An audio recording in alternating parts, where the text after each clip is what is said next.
Halo, Assalamualaikum warahmatullahi wabarakatuh. Berjumpa lagi dengan saya Cynthia. Jadi di video kali ini kita akan membahas tentang PSAK 106, yaitu tentang akad musyarakah. Nah, jadi apa sih itu sebenarnya musyarakah? Langsung saja kita bahas. Untuk pengertian musyarakah itu sendiri, menurut PSAK 106, akad musyarakah adalah kerjasama antara dua pihak atau lebih untuk suatu usaha tertentu di mana masing-masing pihak memberikan kontribusi dana dengan ketentuan bahwa keuntungan dibagi berdasarkan kesepakatan, sedangkan kerugian berdasarkan porsi kontribusi dana. Dana tersebut meliputi kas atau aset non-kas yang diperkenankan oleh syariah. Kemudian kita masuk ke landasan hukum. Yang pertama ada Quran Surah An-Nisa nomor 4 ayat 12. Kemudian yang kedua Quran Surah Asyad nomor 38 ayat 24. Yang ketiga hadis riwayat Abu Daud dan Imam Hakim. Kemudian yang keempat hadis riwayat Muslim. Kemudian untuk jenis-jenis musyarakah terbagi menjadi beberapa. Yang pertama ada syirkah al-mik, yang kedua syirkah al-uqud. Untuk pengertiannya, syirkah al-mik mengandung arti kepemilikan bersama atau co-ownership yang keberadaannya muncul apabila dua orang atau lebih memperoleh kepemilikan bersama. Jadi juga disebut dengan joint ownership atas suatu kekayaan atau aset. Yang kedua ada syirkah al-uqud, yaitu kemitraan yang tercipta dengan kesepakatan dua orang atau lebih untuk bekerja sama dalam mencapai tujuan tertentu.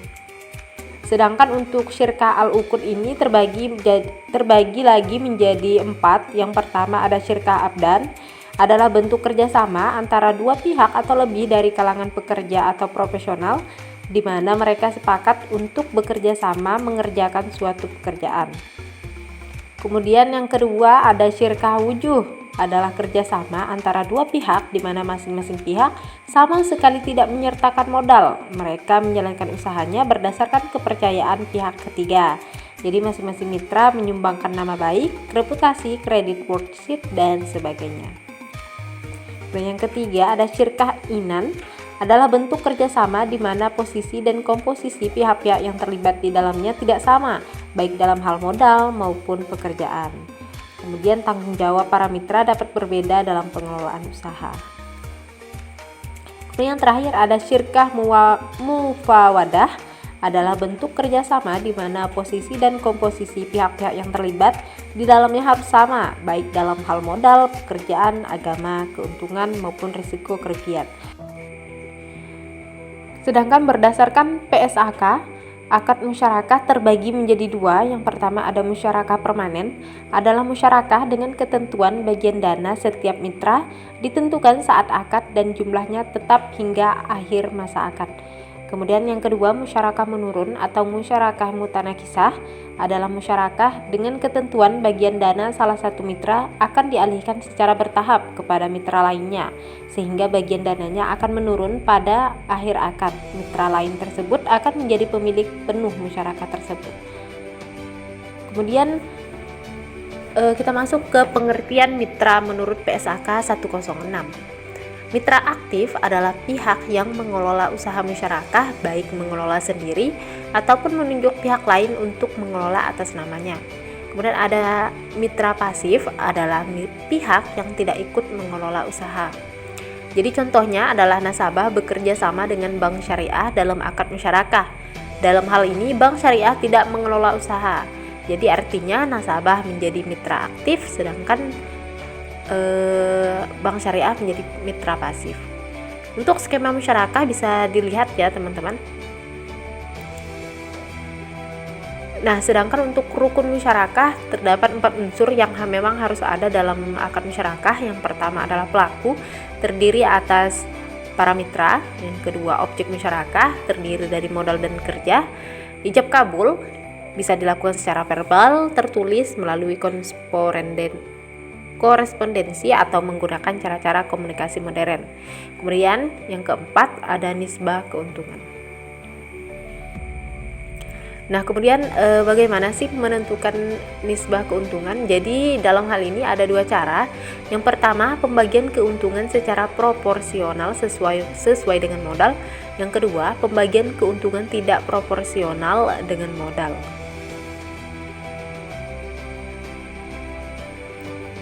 Jadi, apabila salah satu mitra memberikan kontribusi atau nilai lebih dari mitra lainnya dalam akad musyarakah, maka mitra tersebut dapat memperoleh keuntungan yang lebih besar daripada mitra lainnya. Bentuk keuntungan lebih tersebut dapat berupa pemberian porsi keuntungan yang lebih besar dari porsi dananya atau bentuk tambahan keuntungan lainnya. Nah, kemudian akad musyarakah akan berakhir apabila yang pertama salah seorang mitra menghentikan akad, yang kedua salah seorang mitra meninggal atau hilang akal, kemudian yang ketiga modal musyarakah hilang atau habis. Jadi apabila ketiga tersebut terjadi, maka akad musyarakah akan berakhir. Selanjutnya kita masuk ke akuntansi untuk mitra aktif atau mitra pasif. Pencatatan pengakuan dan pengukuran investasi musyarakah.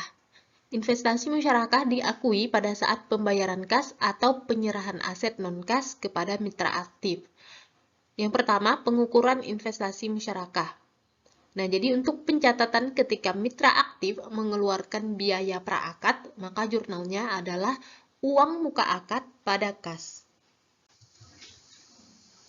Kemudian, apabila mitra lain sepakat biaya ini dianggap sebagai bagian investasi musyarakah, maka jurnalnya adalah investasi musyarakah pada uang muka akad. Jadi, investasinya bertambah sedangkan uang mukanya berkurang. Kemudian, apabila mitra lain tidak setuju biaya ini dianggap sebagai bagian investasi musyarakah, maka jurnalnya adalah beban musyarakah pada uang muka akad. Nah, kemudian apabila investasi dalam bentuk kas akan dinilai sebesar jumlah yang diserahkan. Kemudian untuk jurnalnya adalah investasi musyarakah pada kas. Jadi investasinya bertambah sedangkan untuk kasnya berkurang. Pencatatan yang dilakukan jika nilai wajar aset non-kas diserahkan lebih besar dari nilai buku, maka selisihnya akan dicatat dalam akun selisih penilaian aset musyarakah.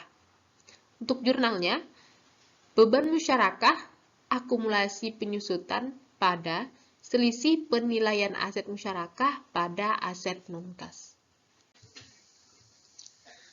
Kemudian pencatatan yang dilakukan jika nilai wajar aset non-kas yang diserahkan lebih kecil dari nilai buku, maka selisihnya dicatat sebagai kerugian.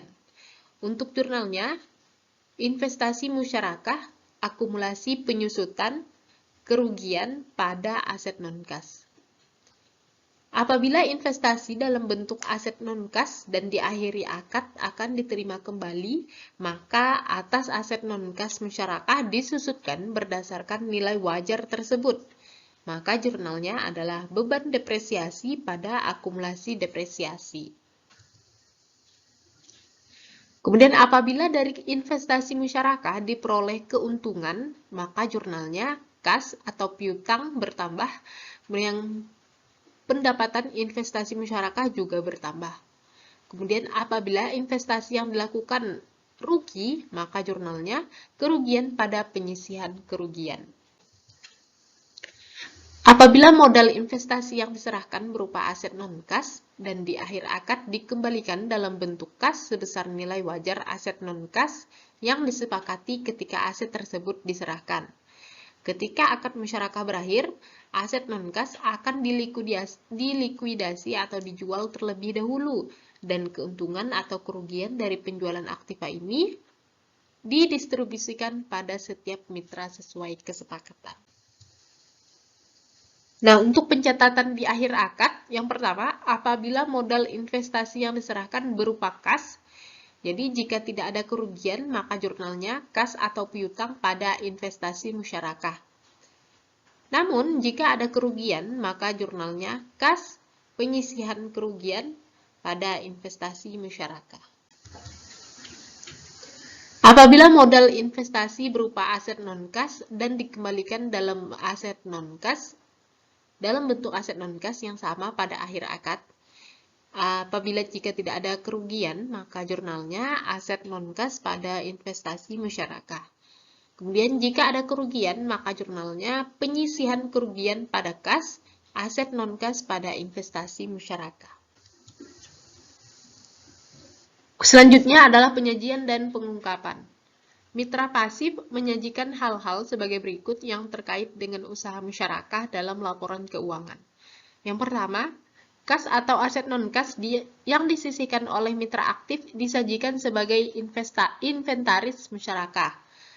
Kedua, keuntungan tanggungan dari selisih penilaian aset non-kas yang diserahkan pada nilai wajar disajikan sebagai pos lawan atau kontra account dari investasi musyarakah. Mitra pasif dapat mengungkapkan hal-hal yang terkait transaksi musyarakah, tetapi tidak terbatas pada: pertama, isi kesepakatan utama usaha musyarakah seperti porsi dana, pembagian penghasilan, aktivitas usaha musyarakah, dan lain-lain.